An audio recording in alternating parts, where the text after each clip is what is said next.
Hi guys, welcome back to Paul UK Reefer. A little bit of a different video this time, just as the sun is catching the side of the reef through the window. It's a really nice shot. Thought I'd do a quick intro vid, just show you the reef. I'm going to do a full update on the Reefer 425XL in the next couple of weeks. I've got a few more corals going in, but spoiler alert, there's a couple of really nice acros gone in there now, and the other big collie that I've got is really doing well. So yeah, it's looking really nice, and I thought what I'd do today is a bit of a water testing vid. Now I know there's a few out there, and I'm not going to bore you by doing every single test individually. What I'll do is I'll chop the video up and just show you the results, and I'm just going to do a water test just to see if everything's going well after a water change, and I'll show you sort of my results and why I use these individual test kits and how they work. But rather than bore you to tears for 40 minutes, I'll just cut to the end of each test. Hope you find it of use. I get a few questions about this every now and again, so I thought I'd just sort of show you my procedure and what I do. Anyway, please like, subscribe, and put any comments down below, and let's get on with it.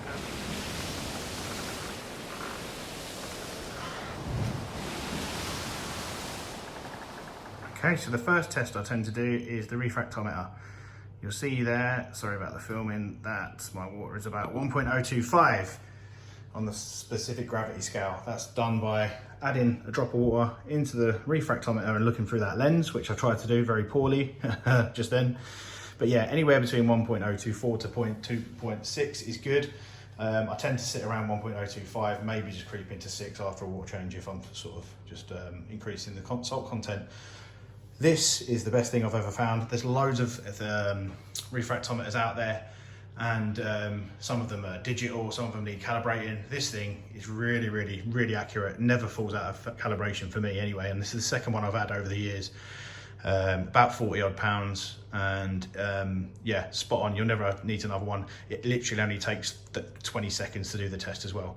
So first parameter, salinity, 1.025. Okay, our next test is alkalinity, extremely important parameter. This buffers the pH in the tank, and is probably the most important if you're going to grow stony corals, let alone anything else. Definitely one you should do weekly minimum. I do it a lot more often with a controller, but this is the best piece of kit out there that you can get if you're not going to install a controller on your system. It's a few quid up front. I think it's about £60, something around there, maybe 70. But once you've got this, you don't have to buy that again, and the reagent is relatively cheap per test. So we'll do this one live because it's really, really straightforward and quick. Turn it on, add C1. C1 is your sample water from your tank, 10 mils, there's a little line on the vial to tell you how much to fill it up. Shut the lid, press. It will then ask you to add C2, there it is. C2 is 1 milliliter of the reagent, which I've already measured out in this syringe. In it goes. 1 ml of reagent, shut the lid, invert it a couple of times. Really don't need some heavy shaking because you might introduce micro bubbles, so just give it a couple of shakes, it's literally ready. And then with a paper towel or a polishing cloth, just make sure there's no fingerprints, because this is done by a colorimeter, say that. There you go, ready to go in, shut, press the button again, and we should get our alkalinity reading pretty quick. 8.6, perfect, that's exactly what we were hoping for. And that's a very nice quick test. HANA alkalinity checker. And our next parameter is alkalinity 8.6. Just a point to note on the last video, ideal alkalinity, people range between 8 to 11. Some people go lower, some people go higher than that, but anywhere between 8 to 11 is safe for a reef tank. The idea is consistency. So that was just a point on that one. Okay, so next we're on to nitrate. Nitrate, really important. It's a nutrient level in your tank. Too much of it means that you're going to grow loads of algae, and your coral's not going to like you or your fish, and too little of it, i.e. zero of it, can lead to some nasty stuff in your tank too, and your corals won't like it either. But yeah, you can lead to dino, flagellates, and all sorts of stuff. So yeah, ideally, some people keep ranges of 1 to 2 nitrate and really keep on top of it. That for me is dangerously close to zero, so I try to stick between 5 to 10. And as long as it doesn't fluctuate too much, I've never had a problem with that. So ideally 5 to 10. So the NIOS nitrate test, picked in the BRS as the best one. And the idea is because it goes all the way up to 160. Some of them are really low range, some are high range. This has got a really good range on it. It's the quickest one to do out of any of them that I've found. So it takes about 6 minutes all in to do this, or maybe 7 at a push. That's quite quick for a nitrate test. Some of them out there can take 25 minutes and you just get bored with life, to be fair. So nitrate, NIOS, reasonably cheap. Take 5 mils of water, drop 5 drops of this bad boy in there, give it a little swirl, then drop 1 level spoon of this powder and swirl it for 1 minute. Always swirl it for the full minute, so time it, because if you do it short, it might affect your result. Give it a swirl, then you leave it for 5 minutes. Timer in for 5 minutes. That's been left for 5 minutes. You can tell there's nitrate in it because it's not clear water anymore. You pop it in this little colorimeter. There's another one in here that you've already put other tank water in as a test for reference. You basically then, excuse the camera work, put it on this sliding scale. You'll see the clear tank water above and your nitrate water here, and then the number of nitrate across the top. You're going to slide it along until you see what you think matches. So it's definitely not 1 part, definitely not 3, not far off of 5. You might, sorry, better camera angle, pretty similar to 5, maybe just darker, and then we get to 12, and 12's probably too far. 25 definitely too far. So I reckon we're probably somewhere in between. Again, it doesn't matter which actual number, it's as near as damn it. I'm gonna go, what, 8, somewhere around there? Put in the comments if you think differently, but I'll take 8, I'm quite happy with that. So that's your NIOS nitrate test, and our parameter for there is nitrate at 8 ppm. Okay guys, on to calcium. Calcium's an extremely important parameter in our reef tanks because the coral structures use calcium use it for calcium carbonate to create the actual reef structure of the coral. So really important, they need this to be able to build. If they don't have it, they can't build anything and your coral doesn't grow. People shoot for the late 300s, maybe 380 to 460.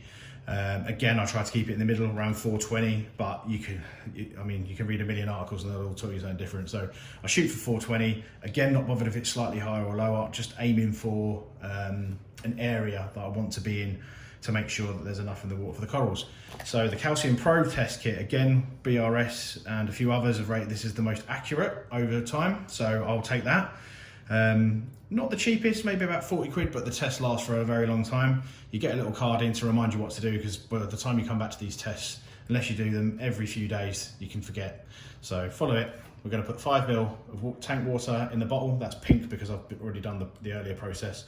Add 5 drops of A and swirl it for 10 seconds. Then we're going to add a level scoop of B and swirl it for 20 seconds. And that's what we end up with, this pink liquid. In the meantime, the syringe here that comes out of this this unit, you take 1 ml of reagent C. So there's 1 ml in there. The push lever is ready to go down. We attach this in and screw it in, which is a really easy to hold bottle. There is a different version that doesn't have this, but why would you not when you can just hold it like this? It's really simple. And now what we're going to do is slowly add the 1 ml of reagent while swirling the liquid. And what we're looking for is the colour change on that sheet, so that dark colour blue. So we'll see it. I'm left-handed, so I'll try and do it this way. If you watch it now, every time I push down slightly on the liquid, I'm going to give it a shake. You'll see here, may just be able to see a little drop there, that's the reagent being added. And as we do it, we're going to do it very, very slowly.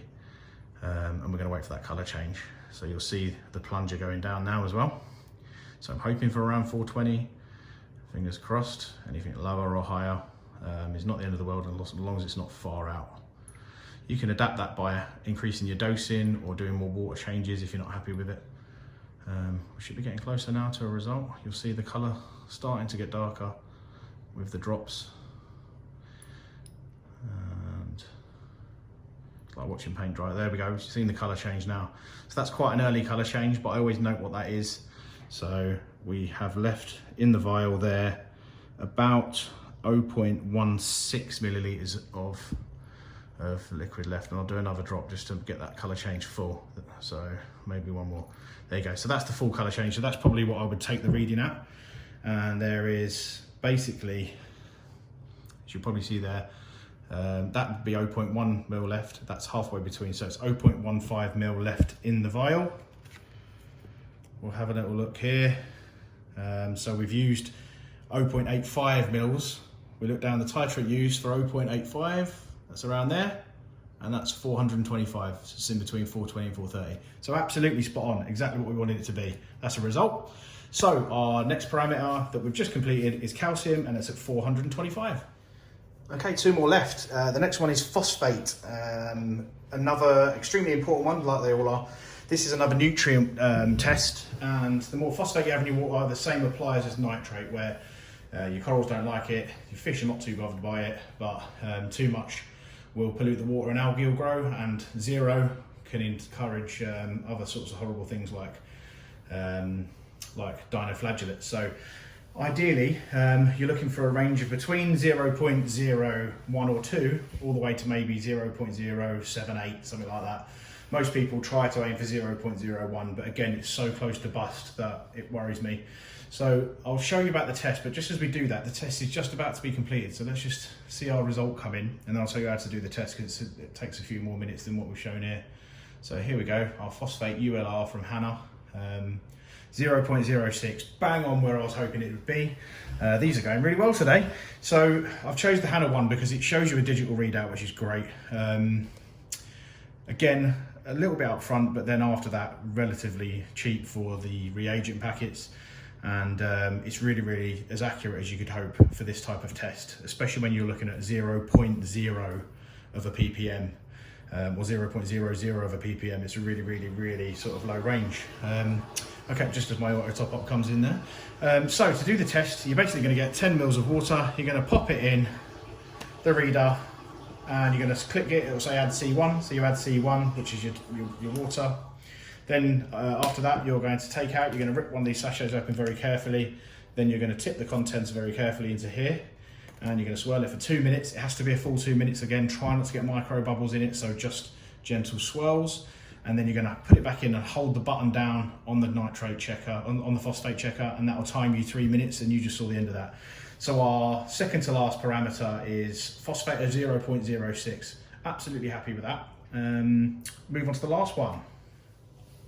Okay, so magnesium is our final test. Magnesium is a water parameter that's very important for our coral growth. Magnesium, without trying to go too scientific, because I'm absolutely not a scientist, basically magnesium in the water keeps alkalinity and calcium apart. So without magnesium, they'll bond together and precipitate and turn into something that the corals can't use. But if we've got magnesium in the middle, it kind of stands in between them all and keeps them apart, and then it enables the corals to pull them out of the water for themselves. So really important parameter. It doesn't get used up very quickly in a reef aquarium. So a lot of people don't test this weekly. I do, just because I've got it all out. But it is a bit more labour intensive, this version of it, than the others, because there's 4 parts to it. But don't be put off, it's still important. And good magnesium content will help your corals along. People use a vast array of targets for this one. On the sheet here it says anywhere between 1200 and 1440, but I've seen people running it at 1500 and the corals are still fine. Again, in the middle of the road, always the best place to be in case it goes up or down. We shoot for 1350. I'll take anything in between sort of 1250 to 1400, if I'm honest with you. And even if it was slightly higher or lower, I wouldn't worry too much unless it was drastically out of them ranges. So the Aquaforest test was rated one of the most accurate to do. It actually also comes with a reference solution inside that when you open it, you can run it as if it's your tank water, and it will show you how accurate, because it's been tested. So that I like that. It's been ICP verified, so we know that this is as accurate as it comes for a hobby grade test kit. So the very, very quick way of telling you how this is done is take 2 mils of tank water. Again, shows you how to do it on the back of here. Take 2 mils of tank water, which we've got in there. You're then going to add 5 drops of A, then 3 drops of B. We're going to give it a swirl for 10 seconds, and then we're going to do a spoon of C. So one of these level spoons of C, and that's going to get a further little swirl for 10 seconds, and that's what you'll end up with. It's then a titration test, which is what we did earlier with the calcium one, but unfortunately we don't get that really cool handle. We could use it on this if we wanted to and use the other bottle, but I don't like contaminating them. So you pop this in, and then we're basically going to start dropping the needle and swirling as we go. So I tend to hold it like so I can do the same thing as the other tests.